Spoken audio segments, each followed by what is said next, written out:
Lakers might not have gotten Anthony Davis at the deadline, but how about a 10-time All-Star and 3-time gold medalist? LA is reportedly interested in signing Carmelo Anthony. Nick, is this a good fit for both parties? I've been pretty consistent that I don't think Melo has a real place on a team that's trying to do damage in the postseason. Now, when it looked like the Lakers were going to trade 6 players for one guy, I thought they would bring in Melo because they needed bodies. They needed guys that you knew could be in NBA rotations.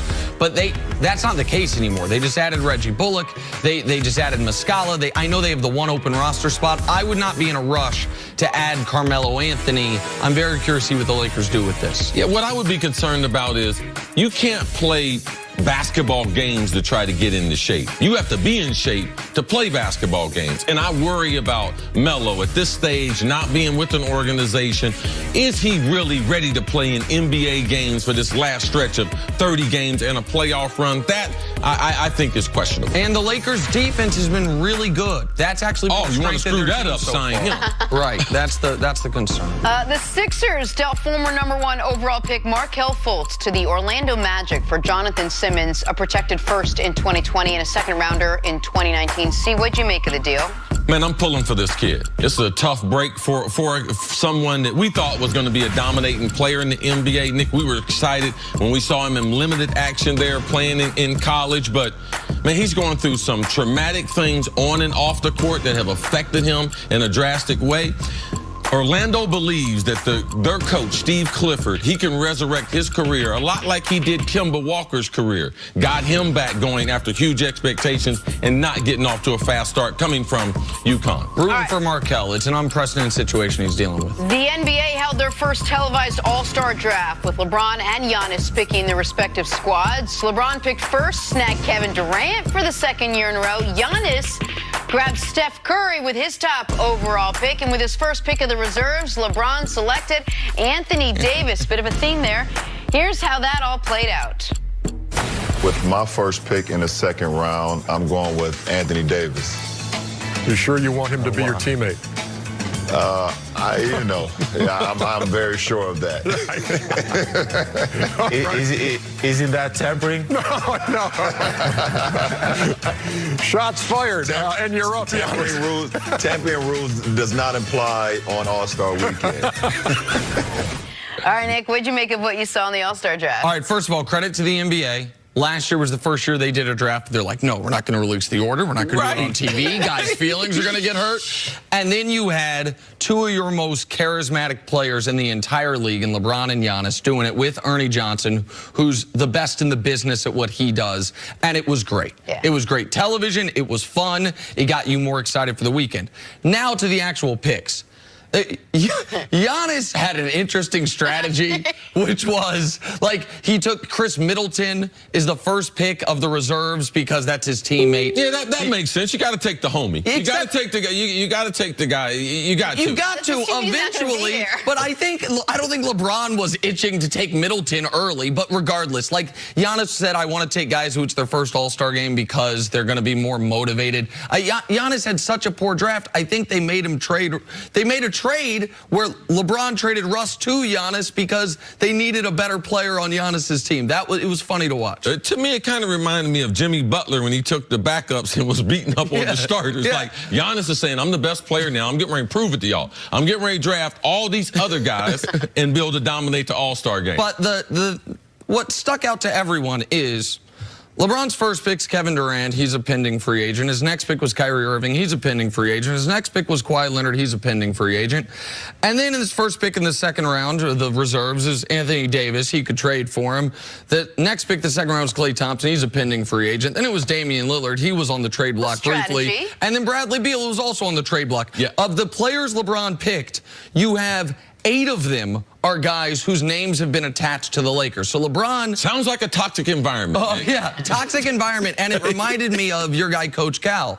Always recruiting, man. Always. Let these guys play with me. Let me put my arm around them. Spend a couple days with them. Absolutely. Because Harden's averaging 42 a night, and Harden was the 7th pick? He was the 7th pick because Harden's on a long-term deal. LeBron's like, this can't do nothing for me. So, and I also thought it was funny. They traded the trade, like I said. Russ went from LeBron's team to Giannis's team for LeBron's guy, Ben Simmons, clutch client. To me, this was another moment another half an hour that the NBA just snatched from the viewer, from the sports. What would you be doing?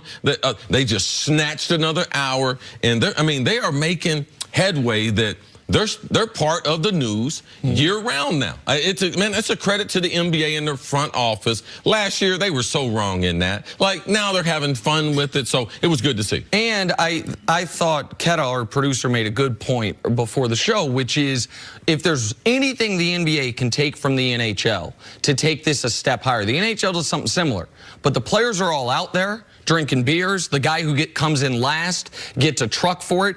If in between the slam dunk contest and the three-point contest, the day before the game, you had all 24 of these guys standing at midcourt, probably drinking red wine because it's the NBA and not the NHL, and you had them in an in-person draft, I think it would take it to another level. And that Saturday night All-Star stuff that has kind of lost some of its I got something for you and Keta, both of y'all. Zip it producing. Produce your own show. The NBA got it right last night. All right. Don't add it. You guys don't mess it up. Just try to improve it a little bit. Okay, that was great. It goes against what Durant said. We do care about things that are not necessarily on the court in basketball. The fans love it. They appreciate it. And you're right. The NBA and Beal was the last pick, and he don't care. Right. Bradley Beal knows he's an all-star. All right. While the Anthony Davis trade to the Lakers didn't happen before the deadline, there were a number of other wheels and deals which did. The Raptors made the biggest splash, acquiring three-time All-Star Marc Gasol from the Grizzlies. The Bucks traded for Nikola Mirotic in a three-way deal with the Pelicans. And don't forget the Sixers dealing for Tobias Harris on Wednesday. In short, the Eastern Conference muscled up, as I like to say. CC, how does all this change the balance in the East now? Well, I'm going to tell you something. The playoffs, I don't know if you've watched the Eastern Conference playoffs the last 8 years. Totally different. It won't be anything like you've seen because that first round, there could potentially be an upset. But let me tell you, come that second round, it's going to be knockdown, drag out. And it's not going to only be just playoff basketball. It's going to be the type of basketball that changes franchises moving forward. Correct. Toronto, they're all in this year. Milwaukee, I believe they got the deepest roster. Man, Philadelphia, they're starting five. Do they not have the best starting five or starting six players? And Boston is going to have something to say. If they're not successful, Kyrie potentially could leave. So not only are all four of these teams very, very similar, all four of them are trying to get better, and we're trying to get better at the trade deadline. So I'm looking forward to it. Most important, I'm looking forward, Marc Gasol, seeing him with Toronto, seeing how that roster and seeing how he plays, because his overall playmaking, his passing, his ability, how does he blend in with that team? That, to me, I'm excited to see. Yeah, I think it was really fascinating that thus far this year, the Bucks and the Raptors have been a tick ahead of everyone else in the East all year long. And both those teams said, you know what? We're not satisfied. The Raptors made a big move, trading away DeLon Wright, C.J. Miles, and Jonas Valanciunas, which they had to bring in Marc Gasol, who he's still a good player in this league. He can still defend a little bit. He's a very good playmaker, and he is one of the best culture guys around. The Bucks, they could have stood pat, said, man, we have the best record in the NBA. We might have the best player in the NBA. No, we're going to go ahead and go out. They traded 4 second-round picks. They said, forget second-round picks. We're going to be drafted. Those are going to be in the late 50s anyway. And they add more length and more shooting in Mirotic. And we saw what the Sixers did a few days ago in adding the best player that anybody added, maybe of anybody across the league at the deadline aside from Kristaps. Certainly the best healthy player in Tobias Harris, where CeCe's absolutely right. I can't remember a last time in either conference where once we get to the second round, all four teams, it's going to be, remember the Final Four of the NFL this year. We were saying, man, nobody's better than 30% to win it all. Nobody's worse than 20%. Right. In the Eastern Conference this year, you can make a case, a strong case for any of those four teams.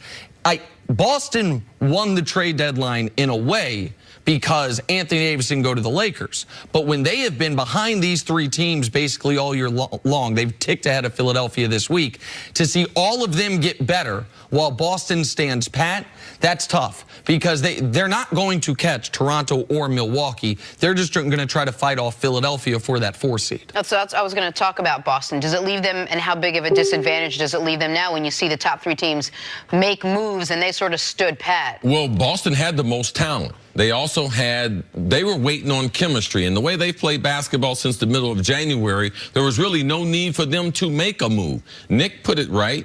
They won by AD is still going to be potentially available for them in the summer. Now they have more options, but their best option is to win. Because if they win, their chances of getting AD go up because they're able to keep Kyrie. Well, and that's something that for 3 of these 4 teams, that's where C was talking about how important these playoffs are going to be. But on Boston, I think they were smart, by the way, not to make a trade. Their issue is not they don't have enough talent. It's, well, man, Jaylen Brown's a little upset about his minutes. Gordon, they've got so many quality players that they haven't yet fully figured out what the rotation should be. But aside from the Bucks, who are pretty locked in moving forward, we'll see what happens with Chris Middleton. We saw Giannis trying to, hey, I still love you, man, when you're a free agent this summer. The Raptors, I know Kawhi has been adamant he wants to get to Los Angeles.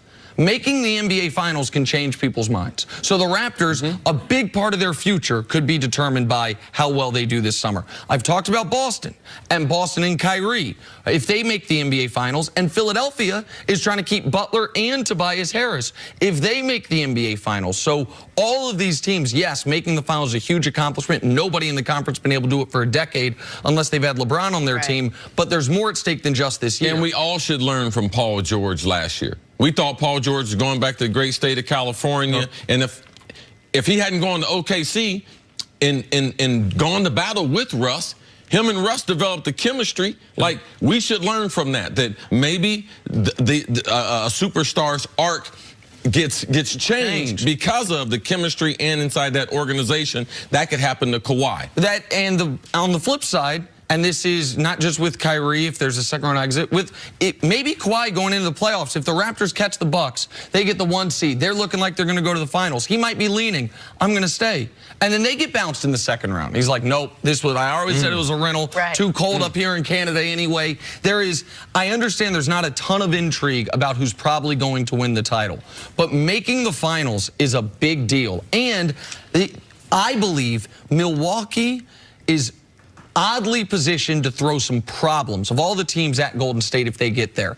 I think Milwaukee would have the best player on the court. They have almost unprecedented length. And so you can make a case that any of these 4 teams could actually give the Warriors a better NBA Finals than we saw the last couple of years for a Cavs team that was a 1-man band last year and a 2-man band a couple years ago. The Eastern Conference playoffs could be more compelling the Western Conference playoffs this year. And all those teams were focused on getting better when last year so much of the narrative was who's tanking. All these teams were like, no, we want to win right now. That's good to see. All right, let's take a break. Coming up, what did the Lakers' thrilling win over the Celtics last night mean for their playoff hopes? That's ahead on First Things First.